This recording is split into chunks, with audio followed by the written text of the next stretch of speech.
नमस्कार प्रिय दर्शकों, कॉस्मिक लाइफ चैनल में आपका स्वागत है। आज के किस्से कहानी में आज की कहानी है श्री कृष्ण के सिर दर्द की कहानी और इसके लिए राधा जी क्या उपाय करती हैं और नारद जी का घमंड कैसे चूर चूर होता है। आइए इस कहानी में जानते हैं। राधा और कृष्ण के प्रेम के बारे में कौन नहीं जानता। कहते हैं कि कृष्ण और राधा का विवाह नहीं हो पाया था, लेकिन दोनों में इतना प्रेम था कि आज भी दोनों का नाम एक साथ लिया जाता है। श्री कृष्ण का राधा के लिए प्रेम और राधा का श्री कृष्ण के लिए समर्पण देखते ही बनता था। शायद इसीलिए अपने आप को सबसे बड़ा भक्त कहने वाले नारद मुनि को राधा जी से जलन होने लगी थी। यह बात श्री कृष्ण को अच्छी तरह पता थी। एक दिन राधा के बारे में बात करने के लिए नारद मुनि श्री कृष्ण के पास गए। यह बात श्री कृष्ण को पता चल गई थी।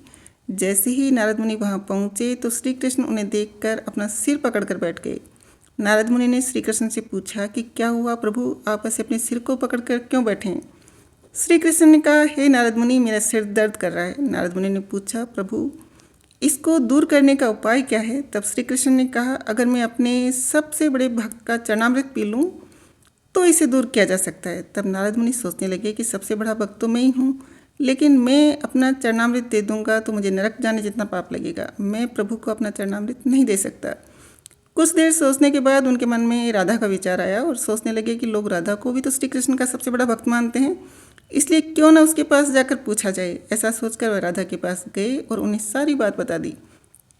राधा ने जैसे ही सुना, एक बर्तन में अपने पैर धोकर चरणामृत नारद मुनि को देते हुए कहा, हे मुनिराज, मुझे नहीं पता कि मैं उनकी कितनी बड़ी भक्तिन हूँ, लेकिन मुझे यह पता है कि श्री कृष्ण को अपना चरणामृत देने में मुझे नरक में जाने से जितना पाप लगेगा और मुझे नरक जितनी यातना सहन करनी पड़ेगी, मुनिवर वह मैं सहन कर सकती हूँ, लेकिन अपने स्वामी को पीड़ा में नहीं देख सकती। यह चरणामृत आप ले जाकर उन्हें दे दें।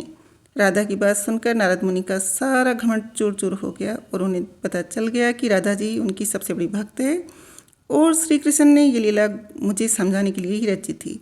जब नारद मुनि राधा के पास से वापस आ रहे थे तो उनके मुख से केवल राधा के नाम की धुन सुनाई दे रही थी। जब वे श्री कृष्ण के पास पहुंचे तो देखा कि श्री कृष्ण उनको देखकर केवल मुस्कुराए जा रहे थे और नारद मुनि ने भी सारी बात को समझकर उन्हें प्रणाम करते हुए कहा, राधे राधे।